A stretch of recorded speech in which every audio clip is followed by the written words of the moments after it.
It is Stephanie White's system that she's been running since Vanderbilt that every coach in the WNBA has a master book to. I mean, they have a cheat code to Stephanie White. You guys got to think, Stephanie White has been running the same damn motion offense, all of these small ball type situations since Vanderbilt.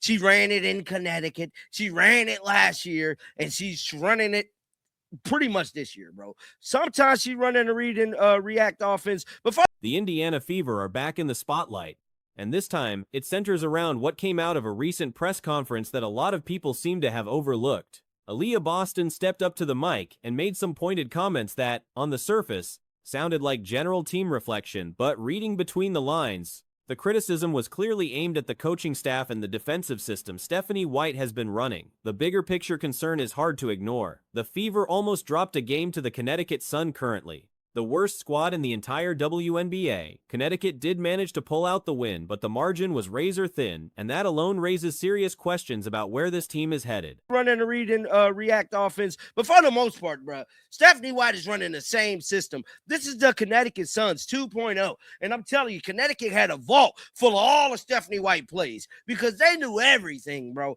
I mean, for them to even be able to score over 100 points on the Fever is bad, bro. Like, do you guys not know how bad this is? But I'm done talking. Let's not waste any time. Let's check out this damn press conference. That's what we're finna look at right now. So this was released a few hours ago. The motion offense White has been running is not a new experiment. She brought it from her time at Vanderbilt, ran it in Connecticut, carried it into last season, and is still leaning on it now. At this point, every opponent in the league has had enough time to study it, break it down, and build a counter to it. This Connecticut group walked in with what seemed like a complete playbook of Fever sets, and the fact that they were able to crack 100 points against a team that markets itself on defense says everything.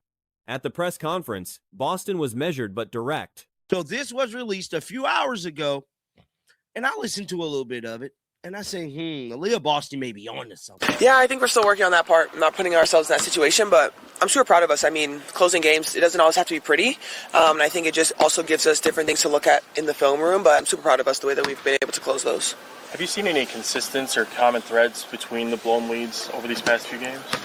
I feel like most of it is controllable for us, and I think that's where we just have to get better, is making sure that we continue to execute the things that we're working, but then also I think defensively. She acknowledged the team has been giving up leads and pointed to defensive lapses as the main culprit. Her exact framing was that those mistakes are controllable, meaning there is no excuse for them to keep happening. She also brought up the close the fist mentality that Coach White introduced a few games back, describing it as a response to all the close games the Fever have been losing. The idea is simple: stay together, don't splinter when the other team goes on a run, and trust the group. But the more telling part of what Boston said was around the defense specifically. That we continue to execute the things that we're working, but then also I think defensively, I think we have little lapses here and there, and both teams that we've played have just been able to capitalize on that. So for us, just making sure that we're on our P's and Q's every moment. In the same token, what has been the theme of pulling out the win in those games as well? Closing that fist, baby. Closing that fist. For us, it's about just being together and sticking together. We know basketball is a game of runs, so for us, it's just about embracing those runs, not separating, and just continue to do what's working. You heard Steph say close that fist. When did that start being a thing, you guys said? I want to say a few games ago, honestly, when we... The pattern that keeps showing up is not the star players on opposing rosters making big plays. It is the bench contributors, the role players, the names that do not generate much attention before tip-off, who end up doing the real damage. That raises a legitimate question about preparation, whether the film sessions are not going deep enough into full rosters, or the defensive game plans are being built around 3 or 4 marquee names while leaving gaps elsewhere. Something is clearly off. Boston did not call anyone out by name when she got to that part, but the implication was straightforward. Kelsey Mitchell also spoke at the same session and zeroed in on fouling as the team's biggest liability right now. So when did that start being a thing, you guys said? I want to say a few games ago, honestly, when we... a few games ago, I'll say that. What started that as a thing? I think we've just had so many close games that we haven't came out successful. So for us, it's about making sure that we stick together and once again, like, just embrace that teams are gonna go on runs. Like, we're in a great league and players are gonna score. So for us, it's just staying consistent and staying together. Have you learned anything about how to handle runs versus good and bad, like in the WNBA, since you've been in the league, just because of how talented the talent is? Yeah, I think the biggest thing is just making sure that you stay level-headed. Like, if you get too hyped or Her take was that unnecessary fouls are the primary reason opponents keep getting back into games the Fever should be closing out. Discipline, in her view, is the thing the team has to solve. Separately, there is a roster health update worth noting. Raven Johnson tweaked her left ankle during the final portion of practice on the day of the media session. She was seen on the side of the court getting evaluated by a trainer. get too hyped or you get nervous, and that obviously can show up in your play, the way you score the ball, the way you defend. So for us, it's about continuing to stay that consistent, level-headed base. You talked about being proud. What have you been most proud about the defense in these last 5 games? Yeah, I think it's been... To me, these runs are hurting them so bad that when these teams go on these runs, they don't know who's going to do it. So they could have a game plan set for like Alyssa Thomas, then some player off the bench just explode on them. It boils back to Stephanie. Following the practice, she was listed as questionable for the upcoming game against Toronto. Caitlin Clark, meanwhile, remains on the probable list, a designation that appears to be functioning as her standard status for the foreseeable future. The broader concern that surfaces from all of this is whether the defensive issues the Fever are dealing with are adjustable within the current system, or whether a more fundamental change in scheme is what it is actually going to take to stop opponents from going on extended runs late in games. If things do not shift soon, that question is only going to get louder. Caitlin Clark is arguably the most poorly officiated player in the entire WNBA, and a recent incident involving Brittany Griner has drawn serious attention to that pattern. White's offense, to Stephanie White's defense, but she's supposed to be just such great defensive coach, but every game, you can clearly tell that they are preparing for superstar players, starting players, but it's always a no-name bench player that just destroys them defensively. So I don't know if it's a film issue to where they're not looking at the proper film on all the players, or they just get a select group of players. During a game, Griner set a screen that resulted in her shoulder connecting directly with Clark's jaw, a moment that sits somewhere between a hard basketball play and a deliberate shot, depending on how generously the benefit of the doubt is extended. The one argument in Griner's favor is her size. At 6'9", any moving screen carries a certain level of built-in danger, and whether the contact was intentional or not is genuinely debatable. What is far less debatable is the officiating response, or rather, the complete absence of one. When a play like that gets reviewed, there are two possible rulings: flagrant 2 if deemed intentional, resulting in ejection, or flagrant 1 if ruled accidental. The referees did not call either. All the players, or they just get a select group of players and say, we're going to focus on these 4 or 5 players. But I don't know, man. That's just something I've been noticing to where it's always a player off the bench or somebody that's really not that notable to just kick their ass, bro. And I think it boiled down to film. Better. I think our starts have been a lot better, and that's something that we've been working on. I think our starts defensively to start the season were a little rough. Teams were putting up a lot of points, especially after that first quarter. And so for us, especially going into like the first timeouts, making sure that we win the 5-minute games, that's really our... They did not even call a common foul. That matters, because once officials go to the monitor, the standard expectation is that a flagrant call follows. Reviewing the play and then producing nothing is essentially its own statement.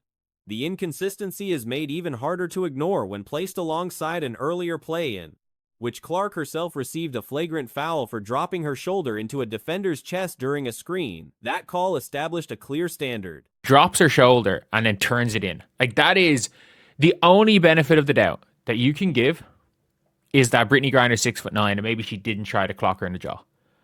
But like, I'm sorry. This is a... Like, I'm going to be real. The referees, there are 3 potential outcomes. Or there are 2 potential outcomes to this, what you could see. So, if the refs deem this as intentional, flagrant 2 out of the game. A shoulder into someone's chest draws a flagrant. A shoulder into someone's jaw draws nothing. The logic there simply does not hold. There was also a separate sequence where Griner walked directly into Clark's path and made contact. and the foul was somehow awarded against Clark. The freedom of movement rules that referees frequently cite do allow cutters to move without being obstructed, but those same rules do not permit a player to stop, locate an opponent, and physically shove them out of the way. Intentional, flagrant 2, out of the game. If the ref deems this is unintentional, flagrant 1. The refs didn't even call a common foul. And by the way, if the refs called a common foul, the refs go to the board and upgrade it to either a flagrant 2 or flagrant 1, depending on how they think, what they think about it at the time. My personal opinion, the dropping the shoulder into somebody is a flagrant foul, as seen by this. As seen by this one right here. Griner initiated the contact and followed through. That is not a gray area. Griner's intent throughout this incident is worth thinking about carefully. The shoulder on the jaw was almost certainly not an attempt to injure. It reads more like a message, the kind of physical statement that has always existed in basketball, the sort of contact designed to make an opponent think twice about coming into certain areas of the court. Caitlin Clark literally got called. She did the same thing. She turned her shoulder, except got someone in the chest on the screen, and it was given as a flagrant foul. If, like, you might say, oh, it's the same difference with Brittany Griner, so it should be a flagrant 1. First of all, it was a no call. It was a no call. Second of all, this one here, I don't mind this being given as a flagrant because it is an aggressive. It is aggressive, and she did drop the shoulder. I don't hate it being. I'll call. If we're gonna. That is a legitimate part of the game. The problem is that referees are supposed to respond to it, and they did not. What makes this moment representative of a larger issue is the pattern it fits into. This is not a one-time officiating lapse around Clark. There have been multiple plays across her career dating back to her rookie season, when Alyssa Thomas delivered similar contact where clear infractions went uncalled. Aggressive, and she did drop the shoulder. I don't hate it being. I'll call. If we're going to call it, it's like, this is somewhere between a offensive foul and a flagrant. The referees went to the monitor, and when you go to the monitor, like, 8 times out of 10 in this scenario, the refs are just not going to go to the monitor. So it wouldn't have really mattered. But once the refs go to the monitor, you have to call it a flagrant foul. You just kind of have to. And the problem is like, again, with the Caitlin Clark one on Brittany Griner. And not only that, by the way, Caitlin got fouled by getting pushed. Brittany Griner walks into Caitlin Clark and that, by the way. Caitlin got fouled by getting pushed. Brittany Griner walks into Caitlin Clark and just shoves her. And then got called for a foul. So Caitlin's just trying to, like, how exactly is a foul on Caitlin Clark? Like, how exactly is that a foul on Caitlin Clark? Response is that we're younger class. Let's not be crazy here. Freedom of movement rules, you can't block a cutter, which is what she tried to do. Again, exactly what she tried to do. It doesn't matter. If Brittany Griner walks into Caitlin Clark, yes, she bumped the cutter. That is a foul on Caitlin Clark. Brittany Griner shoved her. Brittany Griner saw that Caitlin Clark was in her way and shoved her. Like, I'm sorry, Brittany Griner initiates the contact and follows through. I'm sorry, like, if Brittany Griner walks into Caitlin Clark and Caitlin Clark has her 2 hands up, yes, it's a foul on Caitlin Clark. It doesn't count. That's like saying if I don't know. I see somebody that's doing something wrong. So I rugby tackle, doing in an illegal defensive position. So I rugby tackle them. Or I see I don't know. It's like being an offensive player and you're about to get hit by a moving screen. So instead of getting hit by a moving screen and drawing the foul, you decide to turn and shove the person setting the screen. No, it doesn't work like that. It doesn't work. Freedom of movement does not allow you to stop before contact and work like that. It doesn't work. Freedom of movement does not allow you to stop before contact and shove somebody. Like, it is what it is, and I'm being real. Like, this whistle is horrendously awful. Like, this is minimum flagrant 1. And again, when we're talking about this could be, I don't know. Look, I don't know about Brittany Griner's intent here, because at the end of the day, when it comes down to it, she did the exact same thing as Caitlin Clark did to Veronica Burton. The difference is that she's obviously taller. And is there a level of